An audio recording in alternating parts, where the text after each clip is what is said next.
Okay, thank you sir. Battery operated vehicle ఇచ్చేయండి, immediate గా తీసుకొని 3 రోజుల్లో డెలివరీ చేయండి దానికి. నేను ముందు ఆ వెహికల్ ఏమంటానయా, పాలసీ ప్రకారం మీకు పెన్షన్ పెట్టే విషయం కూడా చెప్తాను, అవి కూడా మాట్లాడదాం. అందరికీ నమస్కారాలు. మొన్నటి వరకు ఈరోజు 100 రోజులు అయింది నేను 4వ ముఖ్యమంత్రి అయ్యి.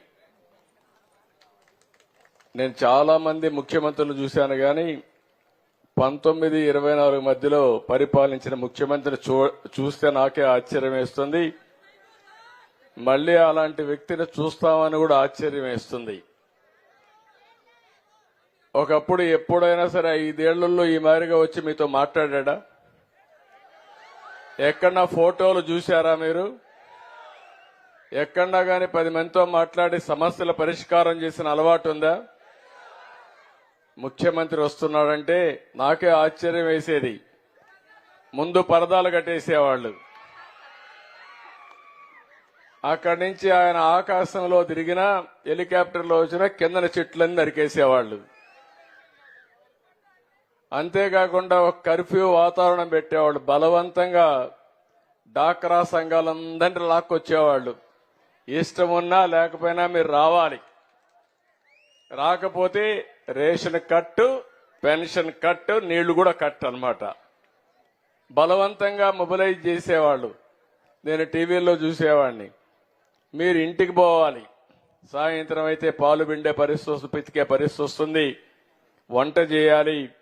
మీరు పోవాలంటే పోనీయకుండా చుట్టూరు కందగాసు వేసేవాళ్లు. నాకైతే అవన్నీ చూస్తే ఆశ్చర్యం వేస్తుంది. అందుకే అందరూ కలిసి ఆ పార్టీని భూస్థాపితం చేయాలనే పంతం పొంది మొన్న ఎన్నికల్లో చరిత్రలో నేను ఎప్పుడూ చూడలేదు అలాంటి విజయాన్ని సాధించి పెట్టారు. ఈరోజు ఇది ఒక కూటమి ప్రభుత్వం. కూటమి ప్రభుత్వంలో మేము ఒకటే నిర్ణయం చేసుకున్నాం. నేను గాని, మా మిత్రుడు జనసేన అధ్యక్షుడు పవన్ కళ్యాణ్ గాని, ఇంకో పక్కన బీజేపీ పార్టీ జాతీయ స్థాయిలో నరేంద్ర మోడీ గారి నాయకత్వం గాని, ఇవన్నీ కూడా మీరు ఒక్కసారి చూస్తే ఏ విధంగా పరిపాలనలో మార్పులు వచ్చాయో మీరే గుర్తుపెట్టుకోవాలి. ఈ 100 రోజుల్లో నా అనుభవాలన్నీ ఒకసారి మాట్లాడతాను. ఈరోజు నేను వచ్చినప్పుడు 3 ఇండ్లకి వెళ్ళాను. నేను వచ్చింది ఇక్కడికి నేరుగా మీ సమస్యలు తెలుసుకోవాలని, మీతో నేరుగా మాట్లాడాలని, సమస్యల్ని అర్థం చేసుకుని సమస్యలు పరిష్కారం చేయాలనే ఉద్దేశంతో ఇక్కడికి వచ్చాను. ఇప్పుడే మొట్టమొదటిసారిగా పటాస్ కజావలి ఇంటికి వెళ్లారు. ఆయనకు ఒక తల్లి, అదే మరి ఇంకో పక్కన చూస్తే భార్యతో సహా ఒక కూతురు, ఒక కొడుకు. ఆ తల్లికి 4,000 రూపాయలు పింఛన్ ఇస్తున్నాం. మీరందరూ ఒక విషయం గుర్తుపెట్టుకోవాలి. భారతదేశంలో ఏ రాష్ట్రంలో ఇవ్వని విధంగా నెలకు 4,000 రూపాయలు పింఛన్ ఇచ్చే ఏకైక ప్రభుత్వం ఈ రాష్ట్ర ప్రభుత్వం అని చెప్పి కూడా నేను మీకు తెలియజేస్తున్నా. మీకు కూడా అవసరాలు చాలా ఉన్నాయి. ఇప్పుడు ఆ పెద్దమ్మ మాట్లాడింది, ఎంత బాగా మాట్లాడిందంటే, మా వాళ్ళు ఎంబీఏ చేశారు కానీ ఎంసీఏ చేశారు, పీహెచ్డీ చేశారు. వాళ్ళిద్దరికంటే బ్రహ్మాండంగా మాట్లాడింది. నిజ జీవితంలో పీహెచ్డీ చేసింది ఆవిడ. అలాంటివన్నీ కూడా మన అనుభవాలు మనం చూస్తా ఉంటే, గ్రామాల్లో కూడా ఎప్పటికప్పుడు మీరు అధ్యయనం చేస్తున్నారు. మేమేం పనులు చేస్తున్నామని చూస్తున్నారు, దానిపైన నిర్ణయం చేస్తున్నారు. కానీ నేను ఆలోచించింది, ప్రతి ఒక్క ఇంటికి లాభం కలగాలని. నేను మొన్న మీరు చూస్తే 4,000 రూపాయలు ప్రతి ఒక్కరికి పింఛను పెంచాం. నేనే మొట్టమొదటిసారిగా పింఛన్లు పెట్టింది ఎన్టీ రామారావు గారు. 35 రూపాయలు పెట్టాడు ఆయన. దాన్ని 70 రూపాయలు చేశాను. ఆ తర్వాత 200 రూపాయలు చేస్తే, నేను ముఖ్యమంత్రి అయిన తర్వాత ఒకటేసారి 5 ఏళ్లలో 2,000 రూపాయలు చేసిన పార్టీ తెలుగుదేశం పార్టీ ఆ రోజు. ఈ రోజు 3,000 నుంచి 4,000 రూపాయలు చేశాం. సంవత్సరానికి 35,000 కోట్లు ఖర్చు అవుతుంది. ఈ ఊర్లో కూడా మీరు ఒకసారి చూస్తే చాలా మంది పింఛన్లు వచ్చేవాళ్ళు చూస్తా ఉంటే 395 మందికి పింఛన్లు వస్తున్నాయి. అంటే ఈరోజు మొత్తం 2,488 జనాభా ఉన్నారు. 851 ఇండ్లున్నాయి. కానీ అందులో 2 ఇండ్లకు ఒక ఇంటికి పింఛన్ ఇచ్చే కార్యక్రమానికి శ్రీకారం చుట్టాం. ఇది చాలా అంటే చాలదు. ఇంటింటికి అన్ని ఇవ్వాలనుకున్నాను కానీ ఇంకా రాబోయే రోజుల్లో సంపద సృష్టిస్తే తప్ప ఆదాయాన్ని పెంచే మార్గం లేదు. అందుకని ఒకేసారి మీరు చూశారు, నేను ఒక హామీ ఇచ్చాను. ఏప్రిల్ నుంచి పింఛన్ ఇస్తానని చెప్పాను. ఇచ్చిన మాట ప్రకారం ఏప్రిల్ నుంచి కూడా పింఛన్ ఇచ్చి ఒకేసారి 7,000 రూపాయలు మీ ఇంటికి తెచ్చిచ్చిన ఘనత ఈ ప్రభుత్వానిది. అంతేకాదు, మొన్నైతే మొదటి తారీఖు హాలిడే వస్తే ఉద్యోగస్తులు బాధపడతారని ఒకరోజు ముందే పింఛన్ ఇచ్చాం. అంటే ఒక పట్టుదల పెట్టుకుని, అది కూడా నేను ఒకే మాట చెప్పాను, ప్రతి నెల మొదటి తారీఖున పేదల సేవలో అనే పేరుతో నేను గాని మా ఎమ్మెల్యేలు గాని మా అధికార యంత్రాంగం కలెక్టర్ మొదలుకొని అందరూ కూడా ఈ పేదవాళ్ళ ఇండ్లకు రావాలి. మీ కష్టాలు నేరుగా తెలుసుకోవాలి. ఇచ్చే సహాయాన్ని కూడా మేము ఇచ్చినప్పుడు ఉండే తృప్తి, రెండోది మీ కష్టాలు చూసి మీతో కూడా అనుసంధానం అయితే చాలా బాగుంటుందనే ఉద్దేశంతో చేశాం. ఈ ఇంట్లో నేను చూశాను, ఆర్థిక ఇబ్బందులుంటే 10వ తరగతి చదువుకునే అమ్మాయి నిలిచిపోయింది. ఆ అమ్మాయి పట్టుదల కూలి పని చేయించే పరిస్థితికి వచ్చారు. ఆ అమ్మాయి పట్టుదలతో 10th క్లాస్ ప్రైవేటుగా పెట్టి పాస్ అయ్యింది. కొడుకును చూశాను, ఆ అబ్బాయిని ఏం చేశారంటే చదువుకోనికుండా 9వ తరగతి చదువుతా ఉంటే మెకానిక్ పంపించారు, 300 రూపాయలు వస్తుందని. తండ్రి మామూలుగా ఈ కూలీ పని ఎక్కడ ఇండ్లు నిర్మాణం చేసి అక్కడికి వెళ్తున్నారు. తల్లి అయితే అక్వాకల్చర్ పక్కన చేపలు అవన్నీ ఉంటే అక్కడ పనిచేస్తుంది. మొత్తం ఆ కుటుంబం బ్రతకడానికి పిల్లల్ని కూడా చదువుకు మానేశారు. ఇంకో పక్క ఇల్లు కట్టుకున్నారు. ఆ రోజు ఇల్లు కడితే ఆ డబ్బులు దగ్గర మీరు చూస్తే 65,150 రూపాయలు ఇవ్వకుండా 5 సంవత్సరాలు ఇబ్బంది పెట్టారు. ఇవన్నీ చూసిన తర్వాత నాకు అనిపించింది, ఆ ఇద్దరి పిల్లల్ని మళ్లీ చదివించాలని ఈ ప్రభుత్వం నిర్ణయించాం. తప్పకుండా ఆ పిల్లల్ని చదివిస్తానని చెప్పి మీ అందరికీ హామీ ఇస్తున్నా. అవసరమైతే ఆ అమ్మాయిని రెసిడెన్షియల్ స్కూల్లో పెడతాం, ప్రభుత్వం చదివిస్తాం. అబ్బాయిని కూడా చదివించమన్నాను. చదివించిన తర్వాత అవసరమైతే తొందరలోనే మనం అనుకున్న ప్రకారం తల్లికి వందనం కింద ఇద్దరికి కూడా 30,000 రూపాయలు వస్తుందని చెప్పి కూడా ఈ సందర్భంగా మీకు హామీ ఇస్తున్నా. అదే సందర్భంలో ఆవిడకి ఇవ్వాల్సిన చెక్ పెండింగ్ ఉంది. ఇప్పుడే కలెక్టర్ గారికి ఆదేశాలు ఇచ్చాను. మీ అందరి సమక్షంలో ఆ అమ్మాయికి చెక్ కూడా అందజేస్తున్నాం. ఇక్కడే ఆ అమ్మాయి ఇక్కడ ఉంది. ఆ అమ్మాయికి కూడా ఈరోజు 65,150 రూపాయలు చెక్ ఉంటే 5 ఏళ్లుగా ఇబ్బంది పెట్టారు. ఇమ్మీడియట్ గా చెక్ కూడా అమ్మాయికి అందిస్తున్నారని చెప్పి కూడా నేను మీకు తెలియజేస్తున్నా. తీసుకో అట్రమ్మా, అడ్డమ్మా. ఇది ఎందుకంటే ఆ అమ్మాయికి రావాల్సిన డబ్బులు 5 సంవత్సరాలు ఇవ్వకుండా ఇబ్బంది పెట్టారు.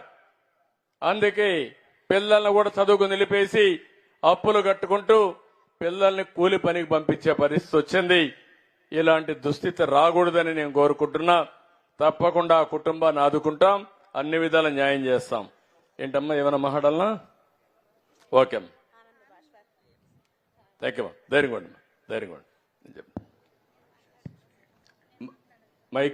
మైకి వా.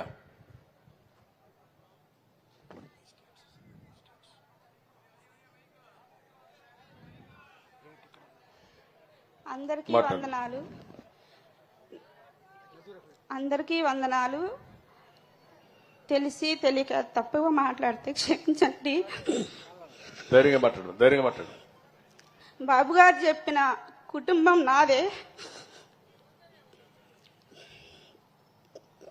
నా కుటుంబాన్ని ఆదుకుంటామన్నారు బాబు గారు. అలాగే నా పిల్లని చదివిస్తామన్నారు. పని పంపించే పిల్లలు నా పిల్లలే, కూలి చేసుకునే నా భర్త. నా అత్తగారికి పెన్షన్ వస్తుంది, నెలకి 4,000 1వ తారీఖుకి ఇస్తారు. నాకు మాట్లాడటం రాదండి, ఏమన్నా తప్పుంటే క్షమించండి. ఫ్రీగా మాట్లాడమ్మా, నువ్వేం చెప్పాలో ఇంట్లోనే మాట్లాడు. గత సంవత్సరంలో బాబు గారి హయాంలో నేను ఇల్లు కట్టుకున్నాను సార్. అప్పుడు 2 బిల్లులు వచ్చేసాయి, మిగతాయి రాలేదు. వైసీపీ హయాంలో నేనైతే ఏ లాభం నాకేమి రాలేదు. బాబు గారి హయాంలో నాకు దేవుళ్ళలాగా సాయం చేశారు బాబు గారు. బాబు గారి సాయం నేను జన్మలో మర్చిపోలేను.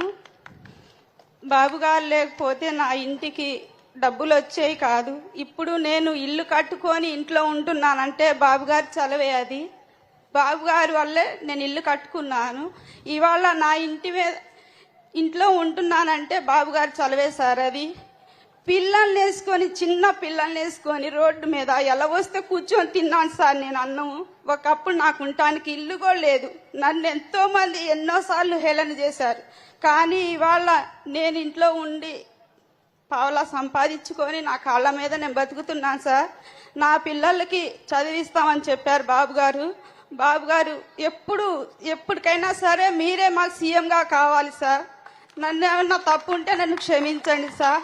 ఇంత వరదలు వచ్చి వానలు వచ్చినా కూడా మీరు చేసి వాళ్ళకి భోజనాలు కానీ ఏదైనా సారి వాళ్ళకి సాయం చేశారు. అందుకు మీకు కృతజ్ఞతలు చెప్పుకుంటున్నాను సార్. థ్యాంక్ యూ తల్లి. ఇప్పుడు ఆ అమ్మాయి పిల్లల్ని చదివించాలనే ఆకాంక్ష ఉంది, ఇల్లు గడవదనే బాధ ఉంది, అప్పుల బెడదుంది. అందుకే ఆ అమ్మాయి చదివించలేకపోయింది. కానీ గిల్టీగా కూడా ఫీల్ అవుతుంది, పిల్లల్ని చదివించలేకపోయానని. నా పిల్లకి చదువు అంటే చాలా ఇష్టం సార్, కానీ చదివించలేకపోయాను. నేను 9th వరకే ఆపేసి నాతో పొలం పని తీసుకెళ్లి పొలం పని చేయించాను పిల్లకి నేను. కానీ నా పిల్ల నేను చదువుకుంటానమ్మా అనలేదు. కానీ మొన్న 2023లో పిల్లకి 10th క్లాస్ ఎగ్జామ్ రాపిచ్చాను. ధైర్యంగా ఇప్పుడు మీరు ఈ అమ్మాయిని చూశారు. ఆ అమ్మాయిది ఒక చరిత్ర. పరిస్థితుల యొక్క ప్రభావం వల్ల పిల్లల్ని చదివించలేకపోయి కడాన మానసిక క్షోభ అనుభవిస్తూ నేను తప్పు చేశారని ఆ పాపను ప్రైవేటుగా మళ్ళా 10th క్లాస్ చదివించింది. పరీక్షల్లో పాస్ అయింది. అందుకే నేను చెప్పా, ఇంటర్మీడియట్లో నేను హాస్టల్లో చేరుస్తున్నా, చేర్చి పూర్తిగా ప్రభుత్వమే భరించే విధంగా ఇక్కడే రవి ఉన్నాడు, ఆయన స్కూల్లో పెడతానంటున్నాడు. ఇమీడియట్ గా ఆ స్కూల్కి పంపించే బాధ్యత తీసుకుంటాం. ఆ హాస్టల్లో పెట్టి పూర్తిగా ప్రభుత్వమే చదివించే బాధ్యత తీసుకొని అన్ని విధాలు ఆదుకుంటానమ్మా. మీ అబ్బాయిని కూడా బాగా చదివించానమ్మా. Thank you. ఇప్పుడు ఇక్కడ మీరు చెప్పినట్టు మనం 4,000 రూపాయలు పింఛన్ ఇస్తామంటే మన తర్వాత తక్కువ ఇచ్చే పింఛన్లు చూస్తే 2,500 రూపాయలు హర్యానా ఇస్తున్నారు. అంటే మనం ఇచ్చేది అన్ని రాష్ట్రాల కంటే, ధనిక రాష్ట్రాల కంటే ఎక్కువ ఇస్తున్నామంటే అది పేదవాళ్లపై నుండే అభిమానం. అయితే ఇప్పుడే మిత్రుడు చెప్పాడు, ఈ పెన్షన్లు కూడా గడచిన 5 సంవత్సరాల్లో అస్తవ్యస్తంగా చేశారు, రాజకీయంతో చేశారు. కొంతమంది వికలాంగులు కాకపోయినా వికలాంగులుగా చూపించి పింఛన్లు ఇచ్చేశారు. నేను ఈరోజు అందరికి కూడా ప్లెయిన్ గా ఇచ్చాను. కానీ ఒకటే ఆమె ఇస్తున్నా, ఇదే మారిగా గ్రామ సభ పెట్టి ఆ ఊర్లో ఇచ్చే పింఛన్లన్నీ కూడా ఎవరైతే అర్హులున్నారో వారందరికీ ఇచ్చే ఏర్పాటు చేస్తాను. అక్టోబర్ నెల మొత్తం ఈ కార్యక్రమానికి కేటాయిస్తాం. వాళ్ళ ఆర్థిక పరిస్థితులేంటి, వాళ్ళ యొక్క కొంతమంది దివ్యాంగులుంటే ఎలాంటి దివ్యాంగులు వాళ్ళ 6,000 రూపాయలకి ఎలిజిబిలిటీ ఉందా, 8,000 రూపాయలు 10,000 రూపాయలు ఇస్తున్న 10,000 రూపాయల లేకుంటే 15,000 రూపాయలు ఇవ్వాలని అధ్యయనం చేసి మొత్తం వారందరికీ కూడా న్యాయం చేస్తాను. కొన్ని దిక్కలు నేను చూశాను. డాక్టర్లను కూడా గట్టిగా చెప్తున్నా, మీరు అడగరని తప్పులు ఎక్కువ చేస్తే, వికలాంగులు కాని వాళ్ళకు కూడా పింఛన్లు రికమెండ్ చేస్తే మీ ఉద్యోగానికే ప్రమాదం ఉంటుంది. వెరిఫై చేస్తే నేను పేదల పట్ల ఎంత ఉదారంగా ఉంటానో, తప్పులు చేసిన వాణ్ణి మాత్రం వదిలిపెట్టనని వారికి కూడా హెచ్చరిక చేస్తున్నానని చెప్పి కూడా నేను మీకు తెలియజేస్తున్నా. ఈరోజు ఈ ప్రభుత్వం ఉండేది పేదల కోసం ఉంది తప్ప కొంతమంది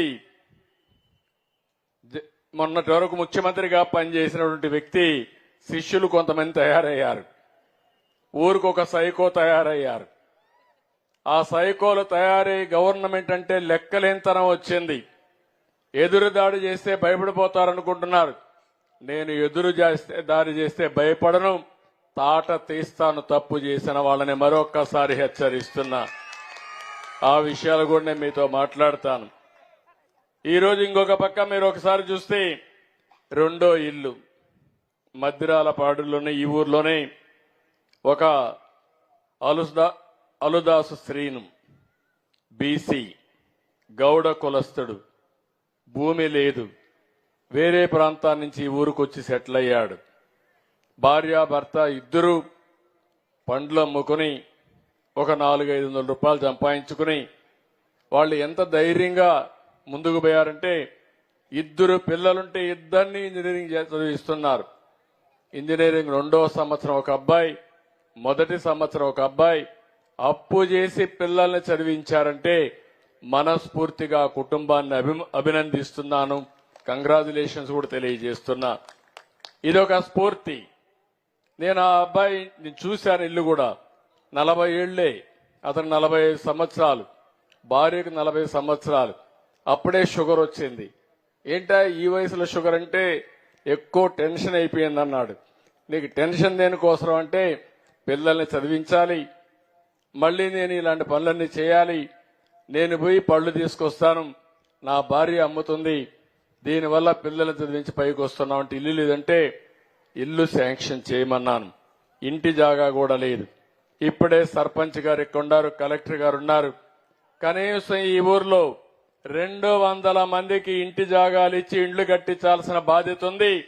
ఇమ్మీడియట్ గా ల్యాండ్ ఎక్విజిషన్ చేసి ఎంతమంది ఉంటే ఎన్యూమరేట్ చేయండి, ఆ ల్యాండ్ కూడా అక్వైర్ చేయండి, అందరికీ ఇండ్లు కట్టించే బాధ్యత తీసుకుందాం. ఇమ్మీడియట్ గా ప్రారంభించమని కూడా చెప్తున్నా.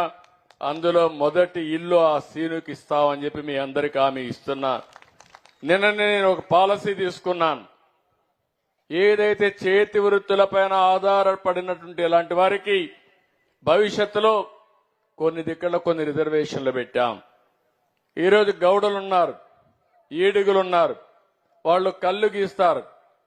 అలాంటి వృత్తిపరంగా ఉన్నారు కాబట్టి ఏవైతే బ్రాందీ షాపులు ఉన్నాయో అందులో 10% రిజర్వేషన్లు పెట్టాను. అందులో ఒక షాపు ఈ కుర్రాడికి ఇమ్మని చెప్పి ఆదేశాలు కలెక్టర్ గారికి ఇచ్చాను. అది కూడా ఇస్తామని చెప్పి కూడా నేను మీకు తెలియజేస్తున్నా. కనీసం 10 రూపాయలు సంపాదించుకుంటే ఒక గౌడు కులస్తుడైనటువంటి ఆ వ్యక్తి వాళ్ళ కుల వృత్తి కూడా కళ్ళు తీసుకునే వృత్తి ఆ కుటుంబం పైకి వస్తుంది. అది కూడా చేయమన్నాను. రెండోది, 2 పిల్లలు చదివిస్తున్నారు. ఆ 2 పిల్లలు కూడా స్కాలర్షిప్లు ఇప్పించి 2 చదివించే బాధ్యత తీసుకుంటామని చెప్పి కూడా నేను మీకు తెలియజేస్తున్నా. ఇది కాకుండా ఇంకొక ఇంటికి వెళ్ళాను, తాళ్ళూరు జగ్గయ్య, ఆయన తల్లికి పింఛనిస్తున్నాం. ఆ అమ్మాయి ఆవిడ కూడా పెద్దావిడిని పరామర్శించాం. ఆడి నుంచి వచ్చాను ఇక్కడికి. నేను ఇక్కడ వచ్చినప్పుడు మీరు ఒక్కసారి చూస్తే నేను ఒకటే మీ అందరినీ విజ్ఞప్తి చేస్తున్నా. ఈరోజు 100 రోజులు అయింది. 100 రోజుల్లో మీరు చూస్తే నేను ఎక్కడన్నా మీటింగ్ పెట్టాలంటే 1 లక్ష మందితోనో 2 లక్షల మందితోనో మీటింగ్ పెట్టచ్చు. నా ఉద్దేశం అది కాదు. ఒక గ్రామంలోకి రావాలి, ఒక గ్రామ సభ పెట్టాలి. ఇప్పుడే ఎమ్మెల్యే గారు చెప్పారు, నిన్నైతే ప్రోగ్రాం శ్రీకాకుళం పెట్టుకున్నాం. ఆ ప్రోగ్రాం అక్కడ వర్షాలు పడుతున్నాయి, వాతావరణం అనుకూలించలేదు. ఎక్కడ బాగుందంటే ఈ ఊరైతే బాగుంటుందని మా వాళ్ళు సజెస్ట్ చేస్తే నేరుగా ఇక్కడికి వచ్చారు. ఏది మద్దిరాలపాడుకు వచ్చాను. అందుకనే రాత్రి చెప్పాం, ఇక్కడికి వచ్చాం, మీరు బ్రహ్మాండంగా ఆర్గనైజ్ చేశారు. నేను మిమ్మల్ని చూడాలని వచ్చాను తప్ప ఆర్భాటాలకు కాదు, హంగులకు కాదు అని మరొక్కసారి విజ్ఞప్తి చేస్తున్నా. నేను కూడా రాజకీయాలు 45 ఏళ్లున్నా, 4వసారి ముఖ్యమంత్రిని. అందరికంటే ఎక్కువ సమయం ముఖ్యమంత్రిగా ఉన్నా. ఎన్ని ఆర్భాటాలు చేస్తే ఏమొస్తుందని మిమ్మల్ని అడుగుతున్నా. కానీ ఈరోజు నేను ఆలోచించేది, అనుక్షణం ప్రతి నిమిషం నేను చేసే పని వల్ల మీ జీవితాల్లో వెలుగు రావాలి, మార్పు రావాలి. దానికోసం నేను పనిచేస్తానని మరొకసారి మీ అందరికీ హామీ ఇస్తున్నా. అందుకనే మీరు ఒక్కసారి గుర్తుపెట్టుకోండి, 100 రోజులు నా అనుభవాన్ని అంతా ఉపయోగించాను. మీరు కూడా అందుకే ఓట్లేశారు. మళ్లీ నేనైతేనే గాడి దప్పిన పరిపాలన ఘాట్లో పెడతామని ఎప్పుడు చరిత్రలో గెలిపించిన విధంగా గెలిపించారు. 93% సీట్లు గెలిపించారు. శ్రీకాకుళం నుంచి జైత్రయాత్ర ప్రారంభమైతే ఇక్కడికి వస్తే 2 సీట్లు కాడ బ్రేక్ పడింది. ఒకటి దర్శి, రెండోది ఎర్రగొండపాళెం. అక్కడ కూడా ఏజెన్సీ ఏరియాలు 2, ఒకటి పాడేరు, 2 అరకు. కడవన్నీ సీట్లు మనమే గెలిచామంటే నెల్లూరు వరకు. అది మీరు చూపించిన అభిమానం.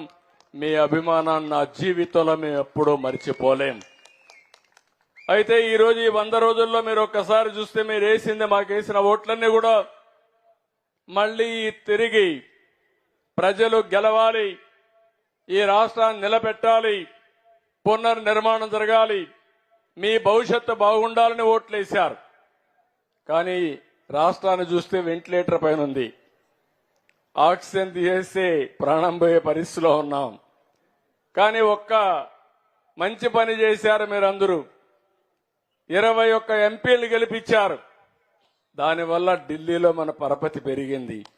పరపతి పెరిగింది కాబట్టి ఈరోజు రాష్ట్రానికి ఆక్సిజన్ తీసుకొస్తున్నాం. వాళ్ళు కూడా మనకు గాని సహకరించకపోతే నేను ఎన్ని మాట్లాడినా మీకు చాలా ఇబ్బందులు వచ్చేటివి. అది మీరందరూ చూపించిన చొరవ. ఆ చొరవే ఈ రాష్ట్రాన్ని నిలబెట్టిందని చెప్పి కూడా నేను మీకు తెలియజేస్తున్నా. ఈరోజు నేను చాలా గర్వంగా కూడా చెప్తున్నాను. 1 కాదు, 2 కాదు, 10 లక్షల కోట్ల రూపాయల అప్పు, 1,00,000 కోట్ల రూపాయలు వడ్డీ అసలుకు కట్టాలి. కట్టకపోతే బ్యాంకులంతా మన ఆస్తులు జప్తు చేస్తారు. ప్రభుత్వానికి కూడా ఆస్తులున్నాయి, ప్రభుత్వానికి కూడా పరువు ఉంది. డబ్బులు కట్టకపోతే ఆస్తులు జప్తు చేస్తే, లేకపోతే మీకు డబ్బులు ఇవ్వని బ్లాక్ లిస్ట్ లో పెడితే మన పరువు పోతుంది. ఒక పక్క పరువు కాపాడుకోవాలి, ఇచ్చిన మాటను నిలబెట్టుకోవాలి.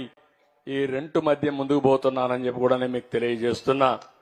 ఈరోజు మీరు ఒకసారి చూడండి, నేను వాస్తవాలన్నీ మీ ముందర పెట్టాను. 7 వైట్ పేపర్లు పెట్టాను. 100 రోజుల్లో అన్ని డిపార్ట్మెంట్లు సమీక్షలు చేశాను. సమీక్షలు చేస్తా ఉంటే నాకే షాకింగ్ న్యూస్ వస్తా ఉంది. డిపార్ట్మెంట్ లో కేంద్రం ఇచ్చిన డబ్బుల్ని వాడేసి, డైవర్ట్ చేసి, ఒక విధంగా దుర్వినియోగం చేసి, కడాన దేనికి ఖర్చు పెట్టామో చెప్పకుండా తిరిగి మనకిచ్చే డబ్బులు కూడా రాకుండా పోయే పరిస్థితి వచ్చింది.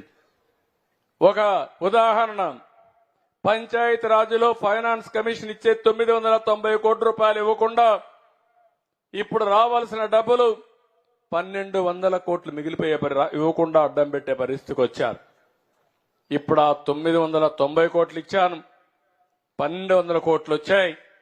ఇప్పుడు సర్పంచులందరికీ కాస్తో కూస్తో వెసులుబాటు వచ్చి పనులు చేసే స్థాయికి తీసుకొచ్చామంటే అది గాడి దప్పిన పరిపాలన ఘాట్లో పెట్టడం అని చెప్పి కూడా నేను మీ అందరికి విజ్ఞప్తి చేస్తున్నా. ఒక రంగం అని కాదు, అన్ని రంగాలలో ఇదే పరిస్థితి. ఈరోజు ఇక్కడుంది, మీ ఊరు పక్కనే ఏదైతే రిజర్వాయర్ ఇక్కడనే గుండ్లకమ్మ ఉంది. కేంద్ర ప్రభుత్వం ఒక బంగారం లాంటి ఒక కార్యక్రమాన్ని ఇచ్చారు. అంటే గుండ్లకమ్మ నుంచి ఈ చుట్టుపక్కల 5-6 నియోజకవర్గాల్లో మల్టీపర్పస్ వాటర్ స్కీమ్ పెట్టి పైప్ లైన్ల ద్వారా ఇంటింటికి కొళాయి ద్వారా నీళ్లిచ్చే కార్యక్రమం 5 ఏళ్లయింది. ఒక్క ఊరికి నీళ్లిచ్చిన దాఖలాలు లేవు. దీనికి వాళ్ళు ఇచ్చిన ప్రోగ్రాం చూస్తే మేము 50% ఇస్తాం, మీరు ఒక 50% పెట్టుకోండి, రెండో పెట్టుకొని మీరు ఎంతైనా పర్వాలేదని ఒక్కొక్క రాష్ట్రం 1,00,000 కోట్ల రూపాయలు ఖర్చు పెట్టే పరిస్థితికి వచ్చారు. కొన్ని రాష్ట్రాల్లో 70,000 కోట్ల రూపాయలు ఖర్చు పెట్టారు సిరిసగం వేసుకొని. దీనివల్ల ఇంటింటికి కొళాయి ద్వారా నీళ్లు ఇచ్చారు.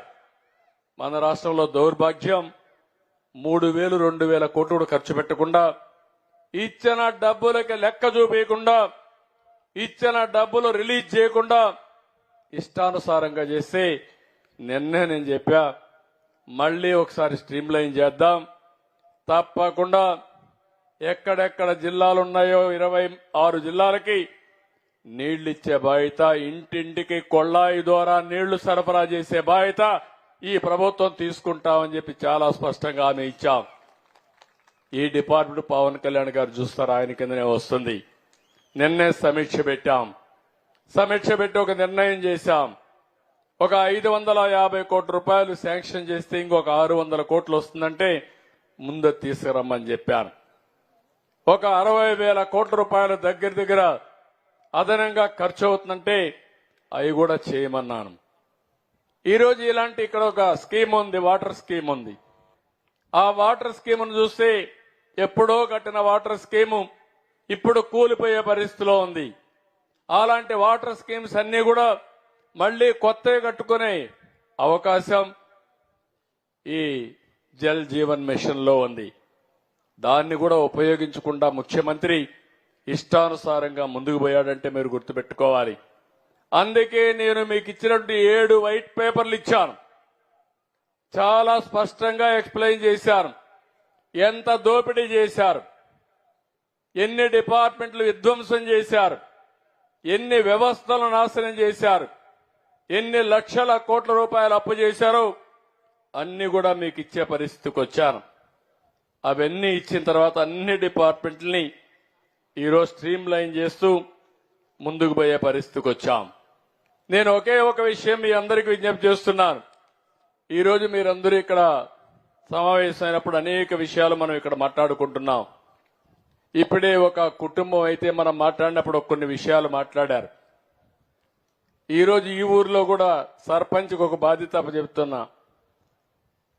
ఈ ఊర్లో కూడా అమ్మా, మీ ఊర్లో నువ్వు సర్పంచ్ బాగా చదువుకున్నావు, ఒక ఎస్సీ కుటుంబం అయినా ఎంసీఏ చేసింది, మాస్టర్ కంప్యూటర్ సైన్స్ చేసింది, ఒక బాగా చదువుకున్న అమ్మాయి. కానీ మీ ఊర్లో కూడా జనాభా తగ్గిపోతా ఉంది. ఇప్పుడు మామూలుగా ఒకప్పుడు ఇక్కడ వాళ్ళకు గుర్తుంటుంది, ఒక 15-20 ఏళ్లకు మునుపు నేనంతా కూడా జనాభా నియంత్రణ కోసం అందరికీ చెప్పాను. ఆ రోజు ఊరూరికి వచ్చి మీటింగులు పెట్టి జనాభా పెరుగుతా ఉంది, పెరిగిన జనాభాకు అనుగుణంగా భూమి పెరగలేదు, చాలా ఇబ్బందులు వస్తాయి, మనం అందరం ఆలోచించి జనాభా నియంత్రణకు పోవాలని చెప్పాం. ఇప్పుడు జనాభా నియంత్రణ చేశాం, కానీ జనాభా తగ్గిపోయే పరిస్థితి వస్తా ఉంది. జనాభా ఎప్పుడు కూడా స్టేబుల్ గా ఉండాలంటే ప్రతి ఒక్క ఆడబిడ్డ సంతానోత్పత్తి 2.1 ఉండాలి. జీవిత కాలంలో కనీసం 2 కంటే ఎక్కువ సంతానాన్ని కల్పించే పరిస్థితిలో ఉండాలి. ఇప్పుడు అందరూ కూడా 1.6కు వచ్చేశారు. కొంతమంది 1.5 అంటే కొంతమంది పిల్లలు ఒకరే అంటున్నారు, కొంతమంది ఇంకా బాగా చదువుకుంటే తెలివి ఎక్కువైపోయింది. కాబట్టి double income, no kids, let us enjoy అంటే ఇద్దరికి ఆదాయం వస్తుంది, పిల్లలొద్దు, ఎంజాయ్ చేద్దామనే పరిస్థితికి వచ్చారు. మీరు కూడా మీ తల్లిదండ్రుల మార్గం అనుకుంటే మీరు అసలు పుట్టేవాళ్లే కాదు. ఆ విషయం గుర్తుపెట్టుకోవాలని వాళ్ళందరికీ విజ్ఞప్తి చేస్తున్నా. ఇప్పుడు మనందరి మీద ఒక బాధ్యత ఉంది. మళ్లీ అందరం కూడా ఎవరు కూడా పిల్లల్ని పుట్టించకపోతే మనమంతా చేసే పనులు పుట్టలకో చెట్లకో పని చేయాల్సి వస్తుంది. ఆ విషయం అందరూ గుర్తుపెట్టుకోవాలి. మీ ఊర్లో కూడా జనాభా మేనేజ్మెంట్, నేను ఇప్పుడు కొత్త స్లోగన్ నేను తీసుకున్నది పాపులేషన్ మేనేజ్మెంట్ అన్నాను. మొన్నే మీరు చూశారు, రష్యా అధ్యక్షుడు పుతిన్ గారు మాట్లాడుతూ తెగ బాధపడిపోతున్నాడు. మా దేశం అంతా జనాభా తగ్గిపోయింది. ఈ జనాభా తగ్గిపోతే రేపు ఈ ముసలివాళ్లు చూసుకోవడానికి కూడా మనుషులు దొరకరు. కాబట్టి అందరూ కూడా జనాభాను పెంచమని చెప్పే పరిస్థితికి వచ్చాడు. ఇది మన దేశానికి, మన రాష్ట్రానికే కాదు, ప్రపంచానికి మొత్తానికి ఒక సమస్యగా తయారైంది. చైనాలో, జపాన్లో, యూరోప్లో, ఇంకా చాలా దేశాల్లో జనాభా తగ్గిపోతా ఉంది. ముసలి వాళ్ళు పెరుగుతున్నారు, కుర్రవాళ్ళు తగ్గిపోయే పరిస్థితికి వచ్చారు. నేను అందుకే మీ సర్పంచ్కి ఇంట్రెస్ట్ చేస్తున్నా. ఇప్పటి నుంచి డబ్బులు అడిగావు, అవన్నీ చేస్తాను. రేపటి నుంచి నేను అడగబోయేది మీ ఊర్లో జనాభా పాపులేషన్ మేనేజ్మెంట్ మీద ఇంటింటికి వెళ్లి వాళ్ళను కూడా ఎక్కువగా చెప్పి ఎక్కువ మంది జనాభా నియంత్రణ చేసే బాధ్యత, ప్రోత్సహించే బాధ్యత సర్పంచ్కి అప్పచెబుతున్నానని చెప్పి కూడా నేను మీకు తెలియజేస్తున్నా. ఏమమ్మా, మీకు అర్థమైందా? మీ అందరికీ, మగవాళ్ళకు అర్థమైందా? ఎక్కువ ఆడబిడ్డలకు పని చెప్పకుండా మీరు పనిచేసి పిల్లలు కూడా మేనేజ్ చేయడం అందరూ ఆలోచించుకోవాలి. అందరం కూడా ఒకటే గుర్తుపెట్టుకొని, ఈ 5 ఏళ్లలో మనం గాని ఈ పని గాని చేయకపోతే మళ్ళా మనం చెప్పినా కూడా మన వాళ్ళు వినే పరిస్థితిలో ఉండరు. పరిస్థితులు చేయి జారిపోతాయి. చేయి జారిపోతే మళ్ళా చాలా సమస్యలు వస్తాయి. ఇప్పుడు ఒక విషయం గుర్తుపెట్టుకోవాలి, ప్రపంచంలోనే మనకు ఒక అడ్వాంటేజ్ ఉంది. ఐటీ నేను ఒకసారి ప్రమోట్ చేశాను. ఈ రోజు ఇద్దరిని మాట్లాడితే ఆడబిడ్డలు ఇద్దరు, ఒక ఆవిడ పిహెచ్డి చేసింది, ఒక ఆవిడ పోస్ట్ గ్రాడ్యుయేషన్ చేసింది. అది 25 ఏళ్లకు మునుపు నేను ప్రారంభించిన యజ్ఞం. ఆ ఫలితాలే ఇవన్నీ కూడా మంచి సత్ఫలితాలు వచ్చాయి. దానివల్ల ఈరోజు హైదరాబాద్ లో నాలెడ్జ్ ఎకానమీలో మనం నెంబర్ 1 గా తయారయ్యే పరిస్థితికి వచ్చాం. మామూలుగా కాదు, ఆస్తుల విలువ పెరిగింది, ఉపాధి అవకాశాలు వచ్చాయి. అక్కడి నుంచి విదేశాలకు వెళ్లారు. దేశంలోనే తలసరి ఆదాయం ఎక్కువ ఉండే రాష్ట్రం తెలంగాణ రాష్ట్రం. దానికి కారణం ఆ రోజు నేను వేసిన ఫౌండేషన్ అని చెప్పి కూడా నేను మీకు తెలియజేస్తున్నా. మీలో కూడా ఒక ఆలోచన పెట్టుకోండి, మనం కంటిన్యూగా ప్రభుత్వం ఉంటే ఎంత అభివృద్ధి అయ్యేదో మీరు ఒక్కసారి గుర్తుపెట్టుకోవాలి. మీరేం చేస్తున్నారని, నేను బాగా పనిచేస్తే శభాష్ అంటున్నారు. మళ్ళీ ఇంకొక ఆయన వచ్చి నేను అది చేస్తా ఇది చేస్తానంటే మీరు మోసపోతున్నారు. నా పరిస్థితి, మీ పరిస్థితి వైకుంఠపాళి మారిగా తయారైంది. పైకి పోవడం, మళ్ళా కిందన పడడం, మళ్ళా పైకి తీసుకుపోవడానికి ప్రయత్నం చేయడం, దానివల్ల నష్టం వస్తుంది. నేను ఒకటే చెప్తున్నా, మళ్ళీ మీ అందరికీ న్యాయం చేసే బాధ్యత నాది. మిమ్మల్ని ఆర్థికంగా అన్ని విధాలా అభివృద్ధి చేసే బాధ్యత తీసుకుంటాం. కానీ ఒక నమ్మకంతో గ్రామాలు ఒకటి కావాలి, మనందరం కలిసి పనిచేయాలి. ఒకప్పుడు శారీరకంగా పనిచేసేవాళ్ళు, ఇప్పుడేం నేను మిమ్మల్ని అందరినీ నాగలి దున్నమనడం లేదు, లేకుంటే కష్టపడమనడం లేదు, తెలివితో పనిచేయమంటున్నా. నేను ఒకప్పుడు సెల్ ఫోన్ విషయం మాట్లాడేవాడిని, ఇప్పుడు డ్రోన్స్ వచ్చాయి, సీసీటీవీ కెమెరాలు వచ్చేసాయి.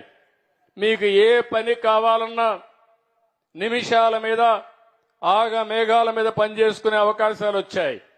నేను ఆ అమ్మాయిని ఇప్పుడు ఆ విషయం అడిగా, నువ్వు ఎంసీఏ చేసావు తల్లి, ఎంసీఏ చేసిన తర్వాత మీ ఊర్లోనే కూర్చొని పనిచేసుకునే అవకాశం ఉంది, ఎందుకు ఇక్కడ పనిచేయలేదని అడిగాను. వీళ్ళు అనుకుంటే ఊర్లో కూర్చొని, ఇంట్లో కూర్చొని పనిచేసుకుంటూ 10 రూపాయలు సంపాదించుకునే మార్గాలు వచ్చాయని చెప్పి కూడా నేను మీకు తెలియజేసుకుంటున్నా. ఈ రోజు ఇది కాకుండా నేను తీసుకున్న నిర్ణయాలు మీరు ఒకసారి చూస్తే, మెగా డిఎస్సీ పెట్టాను. ఇప్పుడే ఒక ఆడబిడ్డ చెప్పింది, ఇది ప్రారంభం మాత్రమే. 20 లక్షల ఉద్యోగాలు రాష్ట్రంలో క్రియేట్ చేయడం ఒక ఆశయంగా పెట్టుకొని ముందుకు పోతున్నాం. దాంట్లో మొట్టమొదటిది నిన్న మీకు ఇచ్చినటువంటి డిఎస్సీ, మెగా డిఎస్సీ అని చెప్పి కూడా నేను మీకు తెలియజేస్తున్నా.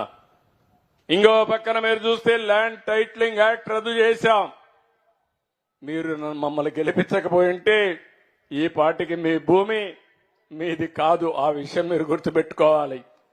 ఇప్పుడు ఎవ్వరూ మీ భూమి జోలికి రారు, వచ్చే సమస్య లేదు. కనీసం ఎంత ధైర్యమో నాకు అర్థం కాలేదు. మీ తల్లి, మీ తండ్రి, మీ స్వార్జితం, మీ ఆస్తి పట్టాదారు పాస్ పుస్తకం మీద బొమ్మ ఎవరిది? ఎవరిది బొమ్మ? ఇప్పుడు నేను అనుకుంటే బొమ్మ వేసుకోలేనా? వేసుకోను. రాజముద్రతో మీకందరికీ పట్టాదారు పాస్ పుస్తకాలు తొందరలోనే పంపిస్తా. అది పరిపాలన, ఇది నియంతృత్వం. ఏం చేసినా జరుగుతుందని ముందుకు పోయే పరిస్థితికి వచ్చారు. ఇంకో పక్కన మీరు ఒక్కసారి చూస్తే నిన్ననే మళ్ళా అన్నా క్యాంటీన్లు పెట్టాం. 175 అన్నా క్యాంటీన్లు పెట్టాం. పూటకు 5 రూపాయలు, రోజుకు 15 రూపాయలు, కడుపు నిండా తిండి పెట్టే కార్యక్రమానికి శ్రీకారం చుట్టాం. అలాంటి అన్నా క్యాంటీన్లు కూడా రద్దు చేసిన దుర్మార్గంని ఈ వనాల్లో మీరే గుర్తుపెట్టుకోవాల్సిన అవసరం ఉంది. ఇంకో పక్కన మీరు చూస్తే ఉచిత ఇసుక, మళ్లీ మళ్లీ చెప్తున్నా, గుండ్లకమ్మ ఇక్కడే ఉంది, వినండి, ఇనో గుండ్లకమ్మ ఇక్కడే ఉంది. నీకు అవసరమైతే మీ ట్రాక్టర్ తీసుకుపోయి తెచ్చుకో, మీ ఎడ్ల బండి తీసుకుపోయి తెచ్చుకో. మీకు వీలు కాకపోతేనే రీచ్ దగ్గరికి పోవాలి. కలెక్టర్ కూడా ఆదేశాలు ఇస్తున్నా. ఇసుక ఇసుక అంటే మీరు పెత్తనం చేయడానికి వీలు లేదు, కంట్రోల్ చేయడానికి వీలు లేదు. స్వేచ్ఛగా తీసుకుపోయే స్వేచ్ఛ వాళ్ళకి ఇచ్చాను. అందుకే మళ్లీ చెప్తున్నా, విత్ ట్రూ స్పిరిట్ ఇంప్లిమెంట్ చేస్తా. మీరు ఎక్కడ కావాలన్నా ఇసుక తెచ్చుకోండి. కానీ ఇసుక తీసుకుపోయేటప్పుడు లోతుకు దువ్వేస్తే మాత్రం అక్కడ నీళ్లు కూడా నిలవవు. దానివల్ల మీ పొలాలకే నష్టం వస్తుంది, భూగర్భ జలాలు ఇంకిపోతాయి. దాన్ని బ్యాలెన్స్ చేసుకుంటూ మీ ఊర్లో ఉండే ఇసుక ఎక్కడికో పోవాల్సిన పని లేదు. ఎడ్ల బండితో తెచ్చుకో, ట్రాక్టర్ తెచ్చుకో, నెత్తిన పెట్టుకొని తెచ్చుకో, నాకే బాధ లేదు. మీరు ఎక్కడన్నా అడిగితే మాత్రం ఇప్పుడు కూడా సర్పంచ్ కూడా చెప్తున్నా, ఒకవేళ అడ్డం పడితే నేరుగా మాకు ఒకసారి ఫోన్ చేయి, నేను డెఫినెట్ గా వచ్చి వీళ్ళని కంట్రోల్ చేస్తానని చెప్పి కూడా మీ అందరికీ తెలియజేస్తున్నా. రాష్ట్రం మొత్తం మెసేజ్ ఇస్తున్నా. నిన్న కూడా చెప్పాను, ఎక్కడన్నా కానీ ఇసుక దొరకని ప్రాంతాలుంటే అలాంటి వాళ్ళు 24 గంటలు ఎప్పుడైనా సరే మీరు రిజర్వ్ చేసుకుంటే అది తవ్వే ఖర్చు, local body seigniorage, transport version వరకు పెట్టి మొత్తం మీకు ఇచ్చే కార్యక్రమం తీసుకుంటామని చెప్పి కూడా నేను మీకు తెలియజేస్తున్నా. మద్యం దోపిడీ మొన్నే మీరు చూశారన్న నాసే రకం. మా మద్యం బాబులకి శుభవార్త కూడా నిన్నే చెప్పా.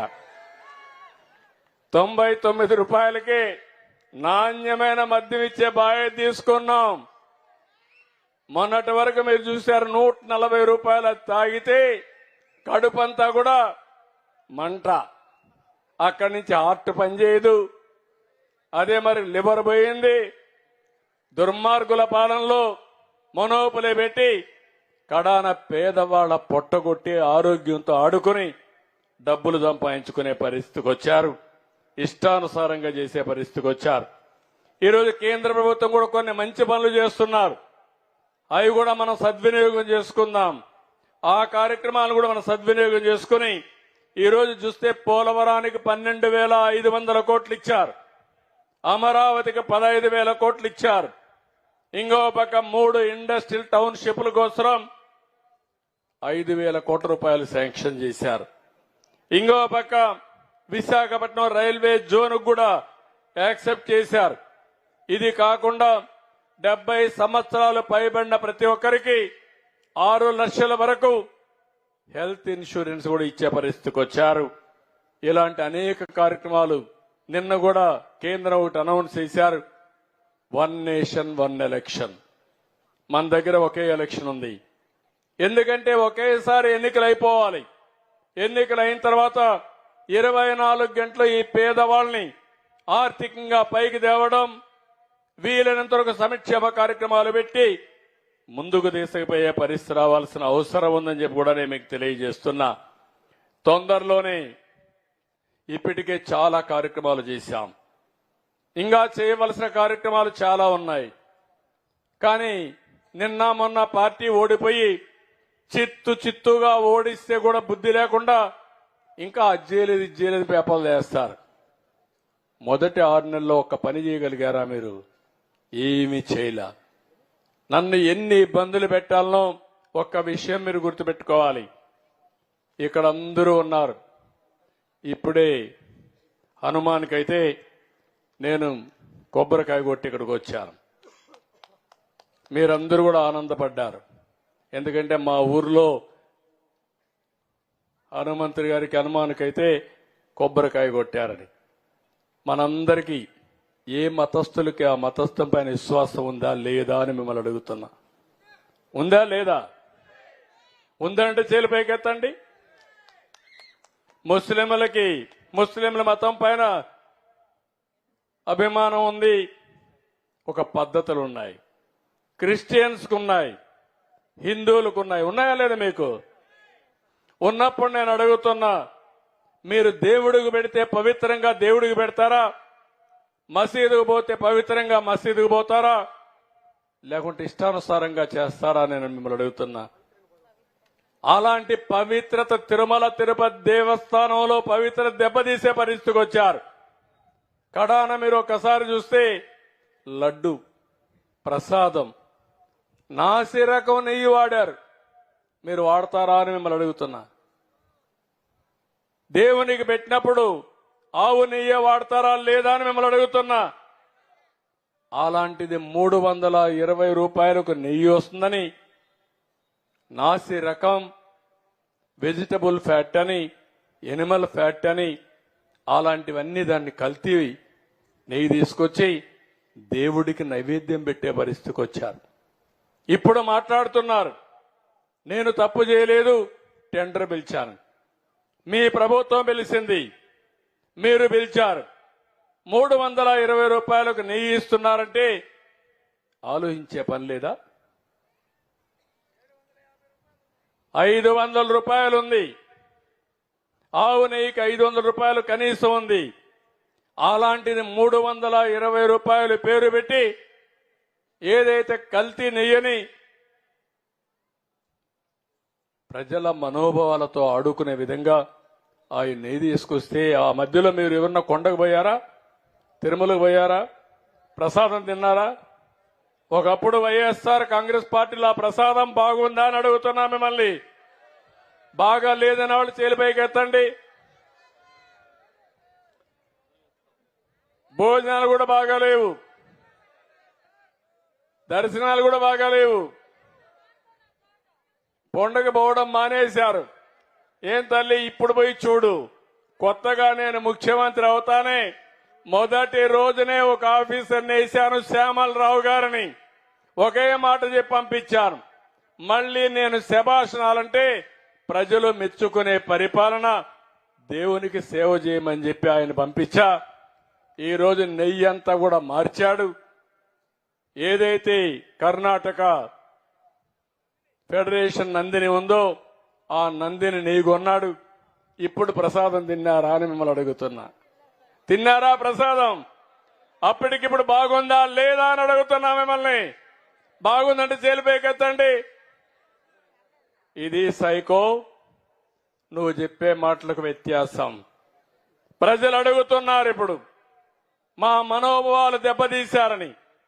మనోభావాలు దెబ్బతీసినప్పుడు నాసిరకం నెయ్యి తీసుకొచ్చి, కల్తీ నెయ్యి తీసుకొచ్చి ఇష్టానుసారంగా చేసి క్షమించడాన్ని నేరం చేస్తే వదిలిపెట్టాలని మిమ్మల్ని అడుగుతున్నా. వదిలిపెట్టమంటారని మిమ్మల్ని అడుగుతున్నా. నంగనాచిగా మాట్లాడుతున్నారు. ఇక్కడే ఉన్నాడు మీ జిల్లాలో ఒక ఆయన చైర్మన్.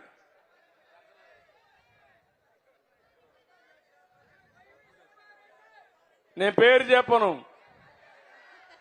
నేను పేరు చెప్పడం నాకు కరెక్ట్ కాదు.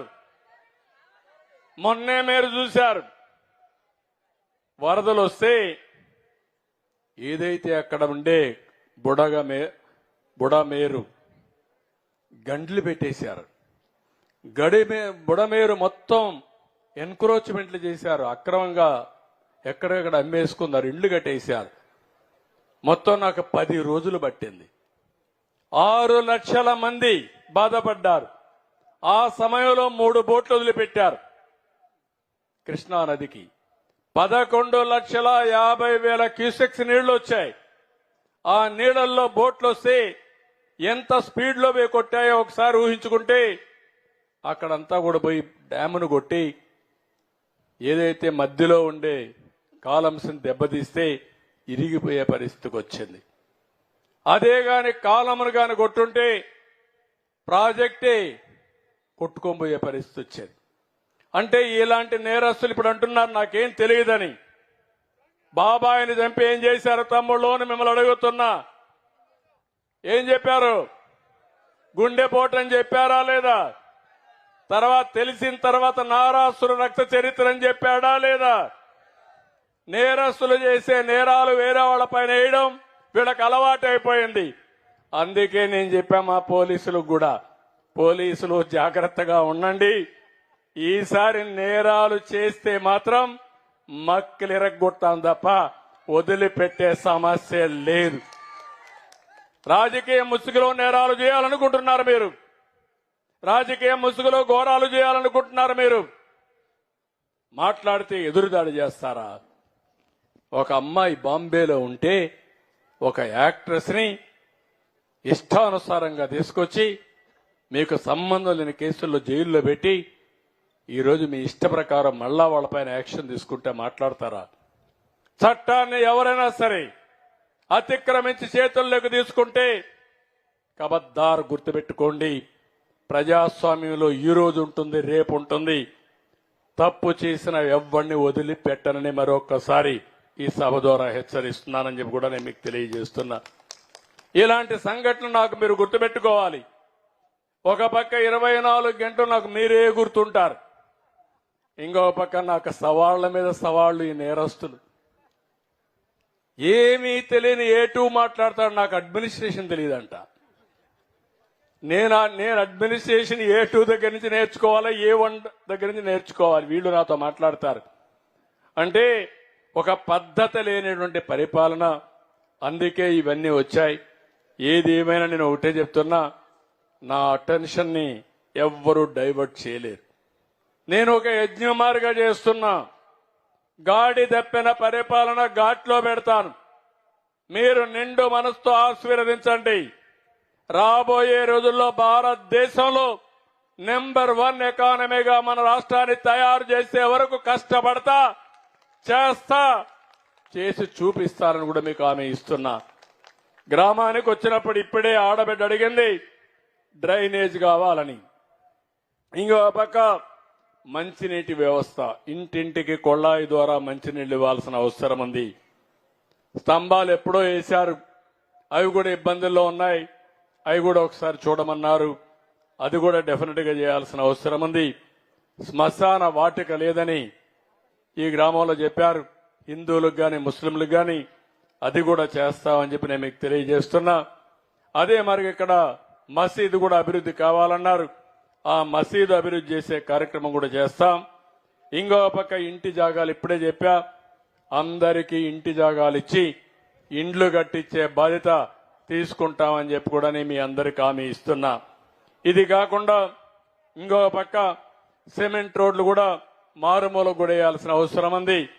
ఇవన్నీ కూడా ఒక యాక్షన్ ప్లాన్ తయారు చేయమంటున్నాను. కలెక్టర్ గారు సర్పంచ్తో కూర్చొని ఒక యాక్షన్ ప్లాన్ తయారు చేయండి.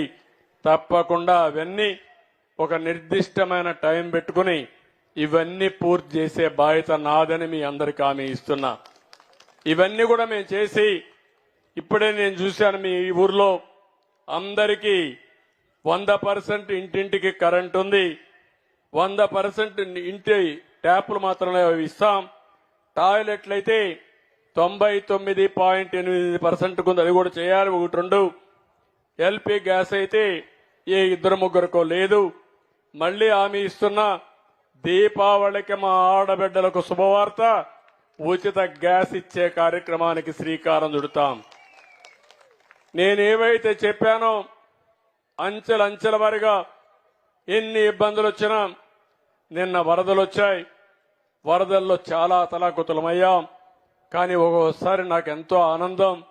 నేను ఒక పిలిపిస్తే ఇప్పటికే 350 కోట్ల రూపాయలు దాతల ముందుకొచ్చి విరాళాలు ఇచ్చే పరిస్థితికి వచ్చారు. ఇది ఒక చరిత్ర, ఎప్పుడూ లేదు ఈ విధంగా ముందుకు రావడం.